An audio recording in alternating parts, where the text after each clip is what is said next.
Want to design a tiny house? Well, kitchen planning is one of the most important considerations. Today we're sharing top small space design ideas from tiny homes around the country and the most incredible tiny house kitchen that we toured last year. Whether you plan on building one yourself or working with a pro builder, you don't want to miss these recommendations.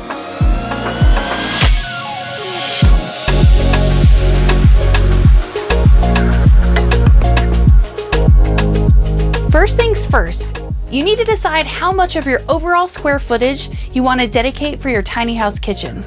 This will depend on how much you plan to cook, what appliances are must-haves, and if you want any counter space to double as dining space. We allocated about a third of our tiny house footprint to our kitchen. And for an extra tiny house, that's a lot of space. This is 17.5 feet inside. We cooked 2 meals in here a day for years. We've realized that it was absolutely the perfect amount for us. But even if you're not much of a home cook, do not skip on kitchen planning. It's the hardest working room in any size home, but in a tiny home, it requires extreme efficiency to fit in all the necessities and to create a comfortable cooking space. I think choosing an ergonomic kitchen layout shape can make all the difference. Personally, I prefer L-shaped and U-shaped kitchen layouts because of the easy pivot distance between everything I need while cooking. That's part of a kitchen design concept called the kitchen work triangle. Everything is literally right here. I can get stuff out of the refrigerator, use the counter, my beautiful, huge sink that I love to pieces, and I'm one step away. I'm not wasting any energy moving all over the kitchen because everything's within arm's reach. The best tiny home kitchens utilize every single nook and cranny. Yes, it cannot be said enough. Every inch is an opportunity for storage. So when laying out your kitchen, consider all of the available space. My favorite feature in the kitchen is the toe kick storage drawers. There's one here and there's one here, which is where I have cookie sheets, cupcake tins, wrapping paper. Anything you can find for storage in a tiny house is helpful to tuck things away. With just 2 spare inches, you can create storage for pans, cutting boards, and even brooms. With that said, you can create all kinds of creative opportunities for storage, like in Derek's tiny home, where he utilized the backside of his upper staircase for dishware storage. Yeah, and he also utilized the side of his fridge with this magnetic organizer, and it offered a ton of storage space for like spices and kitchen utensils. Simply put, you need to identify leftover spaces and think outside of the box about how you can utilize them. And behind our bathroom door is the other part of our pantry. I love this because this is such a great small space solution. This is a non-structural wall, so we were able to recess these shelves inside of it without causing any problems. So we made the shelves the perfect height for jars. You know, it's so nice to be able to just see what you have. And maximizing your vertical space is a great way to utilize every inch of your tiny house kitchen. This can be as simple as adding more shelving or hanging your pots and pans from the ceiling. In Hannah and Scott's 160 square foot tiny home, they took it a step further by creating this easily accessible storage in their kitchen ceiling. When they're closed, you wouldn't even know they're there. In Bo and Peggy's palatial 12-foot wide, 400 square foot tiny home, they maximize every last bit of vertical space. They added plant shelves to their beautiful window wall with hooks for storage underneath. Like we always say, you can never have too many hooks in a tiny house. So simple, so functional, and so budget friendly. Something that I'm used to in my former house was a lot of counter space, so I had my appliances kind of lined up. And living tiny, when you have a giant air fryer or you have your rice cooker and you have all these things that you're used to having on your counter space, you're again forced to become mindful of what do I need on the day-to-day basis, what needs to be in my immediate reach, and then what can go up and store. So I'm really thankful that this was a pre-existing shelf on top of the microwave, so we're able to put like the rice cooker and the Ninja up there and the steamer and things like that. And nothing creates ease of use in a tiny house like pull-out storage. Drawer slides and other slidey systems help make the most of deep spaces, tall and narrow spaces, and awkward corner cabinets. Under here, there is a drawer. It's almost like a Lazy Susan, but it's like stacked. So you open the door, pull the first drawer out, and like slide it to one side, and it magically appears a whole set of your dishes and stuff on two other stacked shelves. So you can actually put a lot of stuff in that space all the way back in that corner, and that's killer. When you can pull out a storage compartment, it makes it much, much easier to access like the full space, especially the things stored in the very back. There's nothing more frustrating than having to put your entire body into a cabinet to reach what you need. Yeah, totally. Yeah, if there's one thing we've learned from living tiny, it's that if any ordinary task causes too much inconvenience, you'll resent it and use it less. Absolutely. So then what's the point of having the space? The easy solution? Add slides to everything you can. Yeah, any slidey things or any wheels. If you can do it, do it. However, they're not cheap. Like it costs you a few $1,000s to like fully deck out your tiny house. But there are a few hacks like our pantry drawers. Behind this curtain, we have a series of these metal wire drawers that we use for a pantry. You could fit tons of stuff in here. Christian actually found these on the curb in New York City when he was living there. Someone was just throwing these away, perfectly good. And I created a simple guide out of wood on both sides so I could slide the basket in and out with ease. Multifunctional features can make a huge difference in a tiny house, but as a wise man once said, keep it simple, stupid. She's talking to me. That's what that's about. You want to make sure that every function of a multifunctional this or that just requires 1 to 2 simple steps to access. Or you'll never use it. A workstation kitchen sink is a great simple way to make the most of the space while cooking and doing dishes. And if your tiny home is open or wide enough, a movable kitchen island can be ideal for adding function and flexibility. 10 feet wide allows me to have a kitchen island. You do not see very many tiny homes with kitchen islands. So here she is.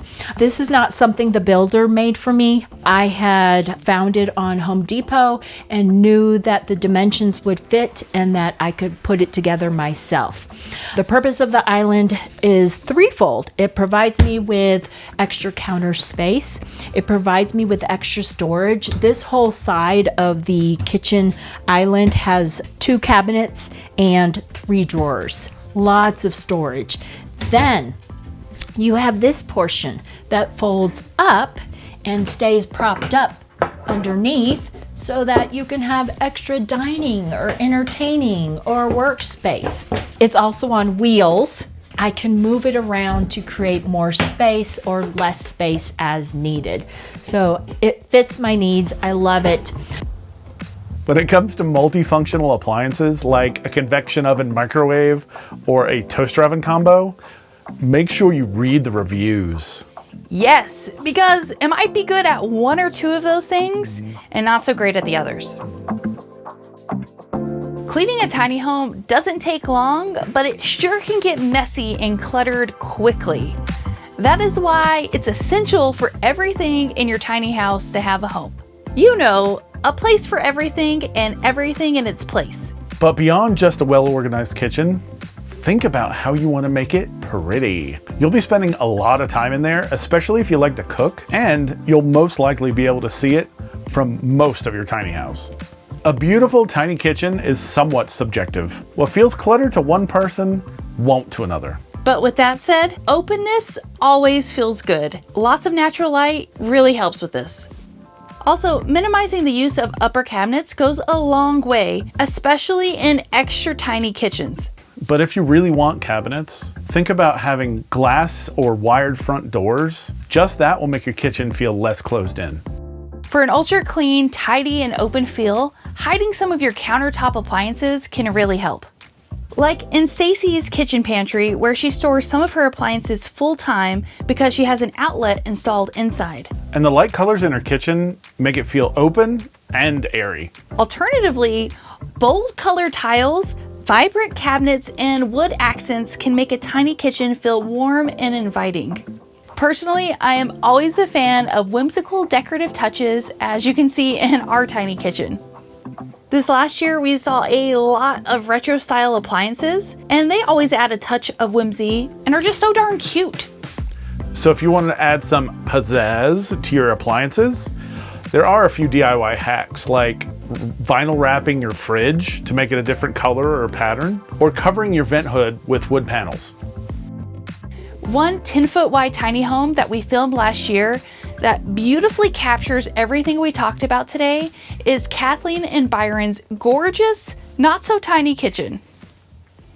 As far as space allocation within the home, we allocated about 8 feet to the living room, 12 feet for the kitchen, and then 8 and 8 for the bathroom and bedroom.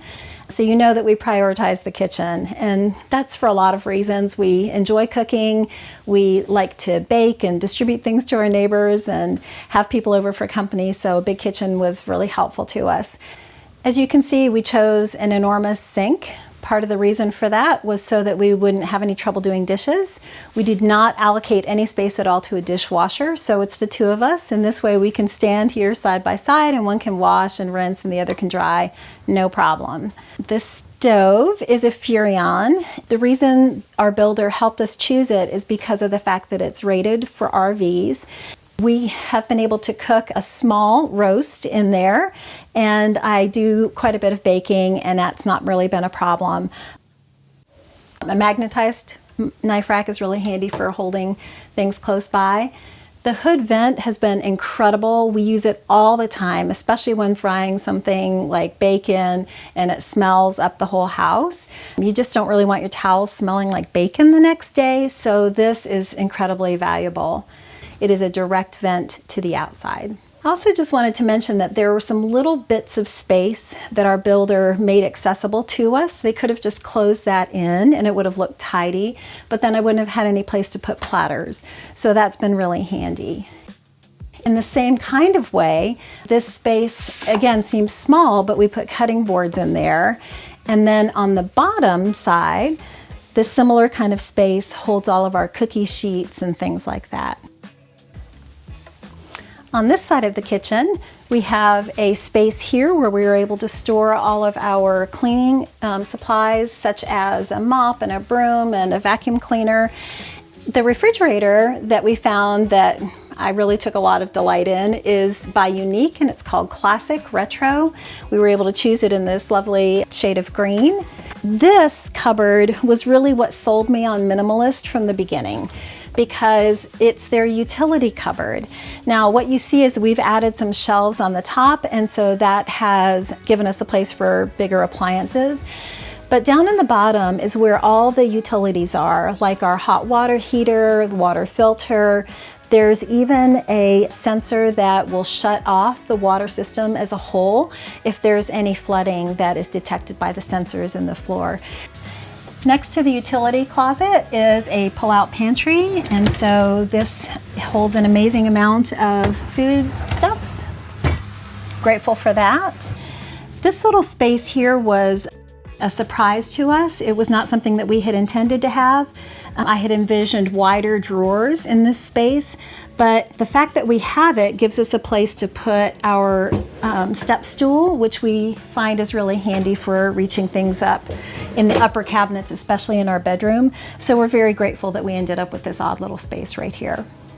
There are additional drawers here for storing dishes and whatnot, and this is the most important thing for our dog Mabel. It's her treat jar. She will literally sit right here and stare at it until we oblige. So as you're designing your tiny home, just remember it doesn't have to be fancy to be effective. Some of the best solutions are super simple. To make a truly great tiny kitchen, it must be efficiently laid out, ultra space maximized, and your style. Also, don't neglect the practical things Like, where are you going to put your trash can or the broom closet?